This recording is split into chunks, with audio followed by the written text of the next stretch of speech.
বিসমিল্লাহির রহমানির রহিম। প্রিয় দেশবাসী ভাই ও বোনেরা, আসসালামু আলাইকুম। বাংলাদেশ একটি জ্বলন্ত বারুদের উপর দাঁড়িয়ে। বাংলাদেশের প্রতিটি মানুষ এই ভোট চোর প্রধানমন্ত্রীকে 1 মিনিটের জন্যও ক্ষমতায় দেখতে রাজি নয়।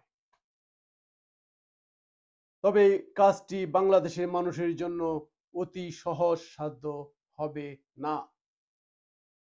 কারণ আমাদের প্রতিবেশী দেশ ভারতও প্রস্তুত হয়ে আছে তাদের এই পুতুল মুখ্যমন্ত্রীকে বাঁচিয়ে রাখার জন্য, এবং ভারত তা করবে। যে কোনো মূল্যেই হোক ভারত হাসিনাকে টিকিয়ে রাখবে কিংবা ক্ষমতায় বসিয়ে রাখবে। দি এশিয়া মিরর পত্রিকায় এ ধরনেরই একটি লেখা প্রকাশিত হয়েছে, যে লেখার সারমর্মটি হচ্ছে, ভারত যদি বাংলাদেশে আরো 1000 লাশও পড়ে যায় তাতে ভারতের কিছু যায় আসে না, বরঞ্চ ভারতের আরো লাভই হবে। বাংলাদেশের পোশাক শিল্পের বাজার ভারতের দখলে চলে যাবে। আর ভারত মনে করে তার যতগুলি অঙ্গরাজ্য আছে তার চাইতে সবচাইতে গুরুত্বপূর্ণ অঙ্গরাজ্যটি হচ্ছে বাংলাদেশ।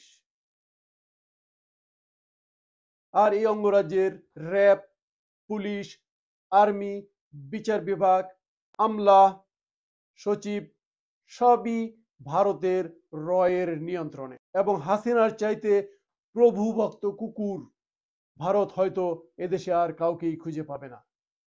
সুতরাং ছাত্র আন্দোলন বলেন, কোটা আন্দোলন বলেন, ভারত ড্যাম কেয়ার করবে। সুতরাং হাসিনার এখন কাজ হচ্ছে ছলে বলে কৌশলে শুধু সময় অতিবাহিত করা এবং নতুন নতুন ঘটনার জন্ম দিয়ে মানুষের দৃষ্টি অন্যদিকে ঘুরিয়ে নেওয়া।